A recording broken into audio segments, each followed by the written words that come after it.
bertanya, siapa wanita yang paling bagus? Wanita yang paling bagus. Wanita yang paling bagus tuh kayak apa? Kalau bahasa kita, wanita yang paling cantik tuh kayak gimana sih? Para sahabat Nabi bingung menjawab. Ada yang ngomong mungkin dalam hatinya berkata, mungkin sholatnya ya, mungkin puasanya, mungkin semuanya pakai mungkin. Pada bingung, pada noleh ke sana kemari, tidak bisa menjawab wanita yang paling mulia itu seperti apa. Sayyidina Ali juga tidak bisa menjawab. Semuanya pulang ke rumah masing-masing. Sampai di rumah Sayyidat Fatimah Zahra, seperti kebiasaannya wanita solehah, kalau suaminya datang yang ditanya adalah dapat ilmu apa, bukan dapat duit berapa. Sayyidat Fatimah Zahra bertanya, wahai suamiku, apa yang kau dapat dari ayahanda? Apa yang kau dapat hari ini dari Rasulullah? Lah ini kalimat yang harus dibiasakan oleh para istri tuh. Bang, dapat ilmu apa? Kan begitu. Sayyidina Ali menjawab, kami dapat banyak, cuman kami juga dapat pertanyaan yang kami semua tidak bisa menjawab. Pertanyaan apa? Wanita yang paling mulia itu seperti apa? Wanita yang mulia itu seperti apa?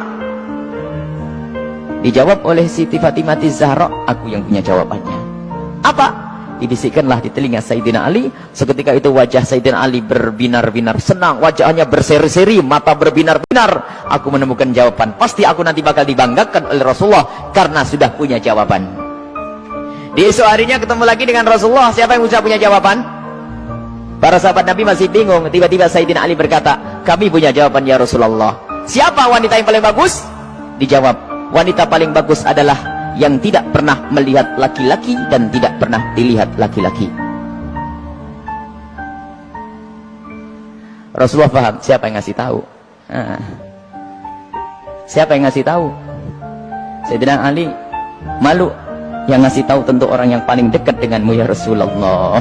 Sayyidat Fatimah Zahra yang membisikkan bahwasanya wanita mulia adalah yang tidak pernah melihat laki-laki dan yang tidak pernah dilihat laki-laki. Maknanya apa? Bukan tidak melihat seperti ini, maknanya apa? Kalau dilihat laki-laki nggak senang. Dan kalau ada laki-laki tidak penasaran, siapa itu? Oh hidungnya, oh bukan itu rendah. Dan wanita mulia adalah di saat dilihat laki-laki itu merasa tidak nyaman, bukan malah goyang pinggulnya yang dientahkannya ini. Ini wanita-wanita rendah. Malu kalau dilihat. Kalau merasa ada laki-laki memperhatikan, merasa risih, itu iman di dalam hatinya, itu kemuliaan, itu wanita mulia. Itu maksudnya. Bukan lalu menutup, tak boleh dilihat, aku harus di kamar saja. Bukan, keluar dengan cara yang wajar, dengan mahram, dengan kelombongan wanita, dan danannya tidak pamer, yang sederhana. Akan tapi lihat, di saat diperhatikan laki-laki merasa risih hatinya. Kalau semua yang ada di tempat ini merasa seperti itu, itulah pecinta Sayyidat Fatimah yang sesungguhnya. Sekarang rusak zaman. Wanita keluar semuanya pengen pamer apa yang ia miliki. Sudah begitu ngaku, aku pengikut Rasulullah. Aku sering hadir marhabanan. Maulid Nabi, ribuan manusia yang datang. Aku insya Allah dapat syafaatnya Rasulullah. Tapi nggak nyambung dengan Sayyidat Fatimah Zahra. Jadi kita harus berusaha untuk menjadikan diri para wanita-wanita ini merasa tidak nyaman, tidak senang kalau tubuhnya diperhatikan oleh kaum pria. Ini iman, itu kemuliaan, jadi tidak nyaman. Dan itu ada sifat-sifat semacam ini. Ada merasa risih. Ada yang Masya Allah kalau sudah diperhatikan merasa, waduh wajahnya mulai putih, kuning, hijau tuh.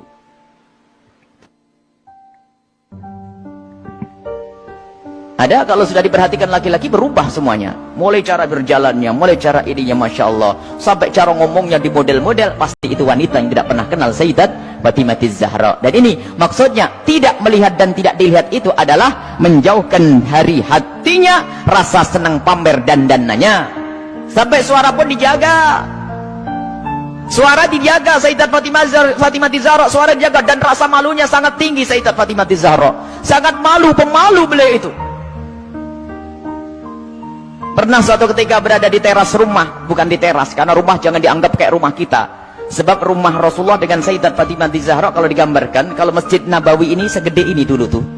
Masjid Nabawi kurang lebihnya seperti ini, seperti Masjid Taqwa ini sebelum dikembangkan. Jadi rumah Rasulullah itu, rumah Sayyidat Fatimah Zahra ada 5x5 di situ. Seberangnya ada rumahnya Sayyidi Aisyah, di belakangnya ada rumahnya Sayyidah Saudah.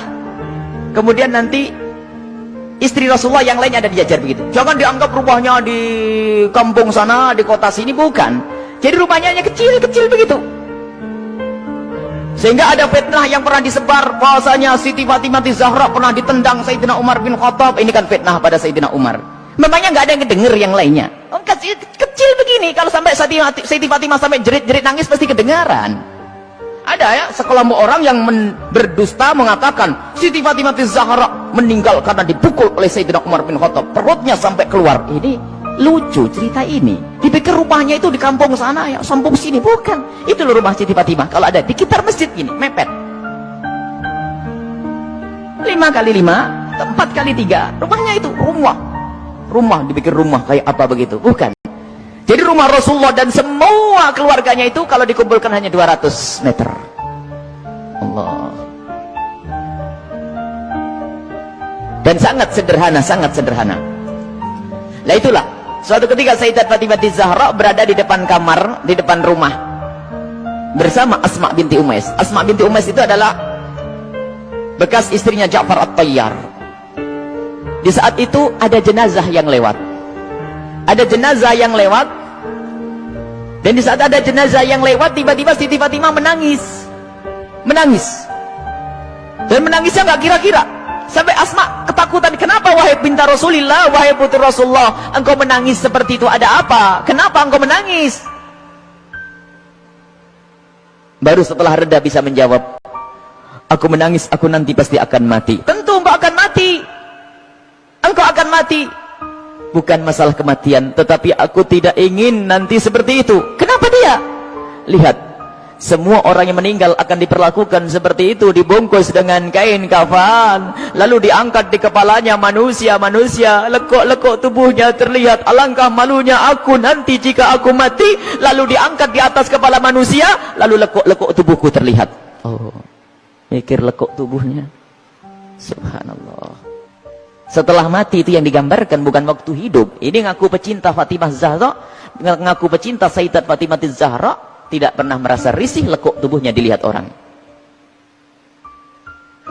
Jadi Siti Fatimah Zahra itu merasa malu kalau nanti dilihat setelah meninggal. Lalu Asma bercerita, wahai Fatimah, waktu aku di Habasyah, aku melihat ada orang itu, kalau ada orang meninggal, itu dibuatkan satu kotak. Kemudian mayat dimasukkan ke dalam kotak, kemudian ditutup pelepah kurma sehingga tidak kelihatan itu. Kalau bahasa kita keranda.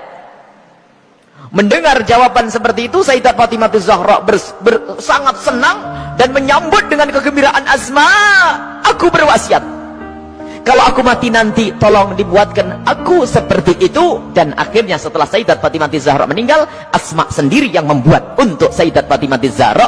Dan inilah di dalam sejarah disebutkan bahwa pertama kali orang pakai keranda di dalam Islam adalah Sayyidat Fatimah Zahra. Bukan masalah pertamanya, tapi kita harus tahu maksudnya apa. Ini loh yang penting.